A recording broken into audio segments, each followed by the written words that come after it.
Գյորջյան Կասկադ 60 ամիս փուլային վճարում բազմաթիվ առավելություններ։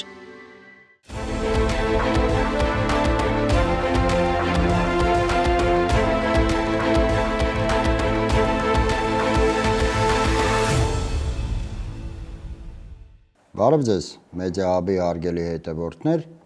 եւ այսպես բազմիցս է խոսվել այն մասին, որ Նիկոլ Փաշինյանին ընդամենը պետք է խաղաղության վերաբերյալ ինչ-որ մի փաստաթուղթ, որով նա հնարավորություն կտա ապագայում սպասվելիք ընտրություններին վերընտրվել։ Այսինքն Նիկոլ Փաշինյանի համար խաղաղության գործընթացը առաջին հերթին ոչ թե պետական հստակ քաղաքականություն է, այլ ընտրություններում հաղթելու գրավական։ Եթե նա վստահ լիներ, որ գնալով պատերազմի կապահովել իր հաղթանակը ընտրություններին, ապա նա առանց աչքը իսկ թարթելու կգնար պատերազմի, անկախ հնարավոր մարդկային եւ տարածքային նոր կորուստների, անկախ այդ պատերազմի արդյունքներից։ Ընդ որում սա ոչ թե ենթադրություն է, այլ այդ մասին անուղղակի խոստովանում է հենց ինքը Նիկոլ Փաշինյանը։ Օրերս լրագրողների հետ ճեպազրույցի ժամանակ Փաշինյանը հայտարարեց, որ իրենք 2021 թվականի ընտրությունների քարոզարշավի ժամանակ հանրությանը ներկայացել էին Հայաստանի երրորդ հանրապետությանը հատուկ ռազմահայրենասիրական ծրագրերով, սակայն այդ հանդիպումների ժամանակ ժողովուրդը պահանջեց իրենցից սկսել խաղաղության դարաշրջան։ Մի կողմ թողնենք այն, որ պրիմիտիվ, պարզագույն մանիպուլյացիաներով Նիկոլ Փաշինյանը թուրք-ադրբեջանական տանդեմի կողմից պարտադրված պահանջների իրականացումը փորձում է բարթել հանրության ուսերին եւ նրանց սարքել պատասխանատու ողջ տեղի ունեցածի համար։ Եթե ելակետը ընդունենք Նիկոլ Փաշինյանի հայտարարությունը, եթե հավատանք, որ նա իրոք 2021 թվականին ցանկանում էր հետ բերել Արցախը, ցանկանում էր հետ բերել կորցված տարածքները, ցանկանում էր ԵԱՀԿ Մինսկի խմբի օգնությամբ Արցախի հարցում հասնել հայանպաստ լուծման, սակայն ժողովուրդը նրան պարտադրեց, որ ոչ այդ ամենը մեզ պետք չէ, մեզ պետք է միայն խաղաղություն, ստացվում է, որ ըստ այդ կանխավարկածի ստացվում է, որ Նիկոլ Փաշինյանը չունի պատկերացումներ պետության արտաքին քաղաքականության վերաբերյալ, չունի գաղափարներ, չունի սկզբունքներ, հստակ դիրքորոշումներ ու մոտեցումներ։ Ըստ նրա մեկնաբանման, նա մի շարքային պատեհապաշտ է, որի նպատակը ոչ թե պետության շահն է, ոչ թե ազգային շահն է, այլ ընդամենը իր իշխանությունը պահպանելը։ Հետևելով Նիկոլ Փաշինյանի տրամաբանությանը, ստացվում է, որ եթե 2021 թվականի քարոզարշավի ընթացքում ժողովուրդը Նիկոլ Փաշինյանի առջև ոչ մի պահանջ չդներ,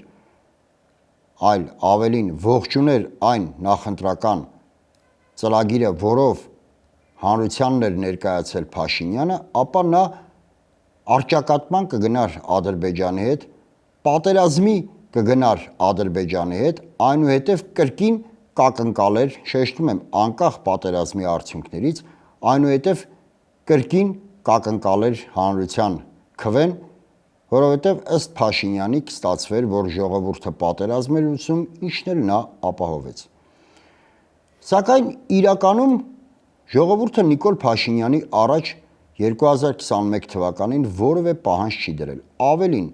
նա հավանություն է տվել այն ծրագրին, որով ներկայացել էր Նիկոլ Փաշինյանը, որովհետև այլևայլ մանիպուլյացիաներից զատ նաև Նիկոլ Փաշինյանի 2021 թվականի նախընտրական ծրագիրը որոշակի կրկին հույսեր արթնացրեց հանրության մոտ, ինչի արդյունքում Նիկոլ Փաշինյանը նորից վերարտադրվեց։ Այսինքն սա պրիմիտիվ պարզագույն մանիպուլյացիա է Նիկոլ Փաշինյանի կողմից, այս անգամ շեշտում եմ, որով փորձում է ողջ պատասխանատվությունը բարթել հանրության ուսերին։ Հետևաբար Նիկոլ Փաշինյանը այնքան է խճճվել իր կեղծիքների մեջ, որ Վաշինգտոնում արտգործ նախարարների մակարդակով նախաստորագրված խաղաղության համաձայնագիրը նա ակամայից խոստովանում է, որ իրեն պետք է ընտրություններին մասնակցելու համար։ Եվ ամենևին պատահական չէ, որ նա տեղին անտեղին շահարկում է այդ փաստաթուղթը եւ դեռևս վերջնականորեն չստորագրված խաղաղության պայմանագիրը ներկայացնում արդեն որպես խաղաղության փաստ։ Այսինքն ըստ նրա մենք արդեն թևակողել ենք խաղաղության դարաշրջան, մենք ապրում ենք արդեն խաղաղության պայմաններում, այլ խոսքով արդեն խաղաղություն է։ Նիկոլ Փաշինյանի համար Վաշինգտոնում ստորագրված այդ խաղաղության նախաստորագրված ներողություն, այդ խաղաղության համաձայնագիրը այսօր նրա ձեռքին ընդամենը նախընտրական բուկլետ է, որովհետև Նիկոլ Փաշինյանը մեկնարկել է 2026 թվականի նախընտրական քարոզարշավը եւ հենց այդ թղթի շնորհիվ է փորձում նա ստանալ հանրության քվեն, որովհետև պատահական չէ, էլի եմ շեշտում, որ լրագրողների հետ ճեպազրույցի ժամանակ նա հայտարարեց, որ կարծում է ավելին, վստահ է, որ 2026 թվականին իրենք նորից գալու են իշխանության, ավելի շուտ պահպանելու են իշխանությունը, ինքը նորից վերընտրվելու է, քանի որ ժողովրդին բերեց այն, ինչը իրենից պահանջում էին, այսինքն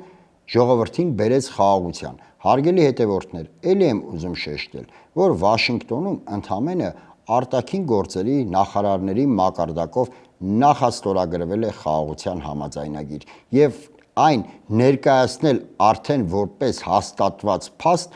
դա ընդամենը կեղծիք է Նիկոլ Փաշինյանի կողմից, որովհետև եկեք զուգահեռներ անցկացնենք, թե այս նույն ժամանակահատվածում ինչ է հայտարարում Ալիևը։ Ալիևը յուրաքանչյուր օր իր հանրությանը սնուցում է այն մտքով, որ Ադրբեջանը ամեն օր պետք է պատրաստվի պատերազմի։ Ավելին, նա ոչ միայն իր հանրությանը այդ գաղափարով է սնուցում, այլ զուգահեռ ավելացնում է ռազմական բյուջեն, գրեթե տարվա մեջ մի քանի անգամվա կտրվածքով կատարում է ռազմական զորավարժություններ, այլ խոսքով Ալիևը իրոք պատրաստվում է պատերազմի եւ ամենևին չի հրաժարվել իր ագրեսիվ հռետորաբանությունից, ամենևին չի հրաժարվել Սյունիքում տրամադրված Թրամփի ուղին անվանել Զանգեզուրի միջանցք եւ ամենևին չի հրաժարվել այն մտքից, որ Հայաստանի ողջ հանրապետության տարածքը դա արևմտյան Ադրբեջանն է։ Իդեպ,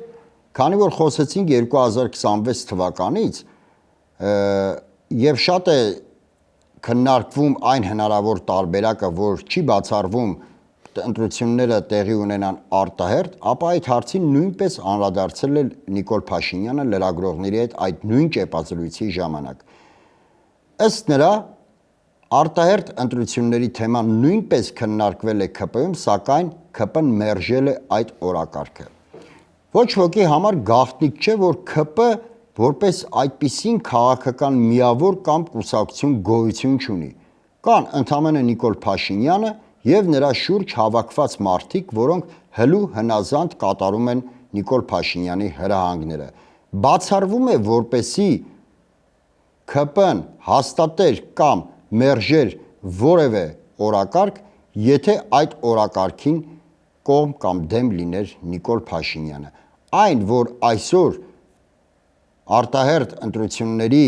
գաղափարը օրակարգը ՔՊ-ի կողմից մերժվել է, դա նշանակում է, որ մերժվել է հենց Նիկոլ Փաշինյանի կողմից։ Սակայն դա ամենևին չի նշանակում, որ 100%-ով որևէ արտահերթ ընտրություններ չեն լինելու։ Հարգելի հետևորդներ, Նիկոլ Փաշինյանը նախաստորագրված խաղաղության համաձայնագիրը որպես վերջնական խաղաղություն ներկայացնելով ցանկանում է հասարակության մոտ ստեղծել մի էյֆորիկ վիճակ, որ մենք այլևս ապրում ենք խաղաղության դարաշրջանում, որ երբևէ պատերազմ չի եղել, այն պատերազմը, որ եղել է, դա Հայաստանի երրորդ հանրապետության ժամանակներում է եղել, ինչի հետ մենք որևէ կապ չունենք։ Մենք որևէ թշնամանք չունենք ադրբեջանցիների հետ, չենք էլ ունեցել այդ ամենը Հայաստանի երրորդ հանրապետությունում էր կատարվում։ Այդ թշնամանքը այն ժամանակ էր։ Հիմա մենք թևակողել ենք Հայաստանի 4-րդ հանրապետություն։ Ահա այդ պատրանքն է ցանկանում Նիկոլ Փաշինյանը ստեղծել հանրության մոտ։ Սակայն եթե նա զգա, որ այդ էյֆորիկ տրամադրությունները, որոնք որ նա փորձում է սերմանել, թուլանում են կամ չեն բերելու ապագայում անհրաժեշտ պտուղները, եթե նա զգա, որ խաղաղության պայմանագրի վերջնական ստորագրումը հնարավոր է հետաձգվի այնքան, որ նրա վերընտրվելուն վնաս հասցնի, ապա չկասկածեք, որ օր առաջ նա կգնա արտահերթ ընտրությունների, փորձելով օգտվել ստեղծված իրավիճակից ու ԿՊ-ն էլ, հավատացեք, միանշանակ կողմ կքվեարկի այդ օրակարգին։ Այսօր այսքանը, շնորհակալ եմ, կհանդիպենք։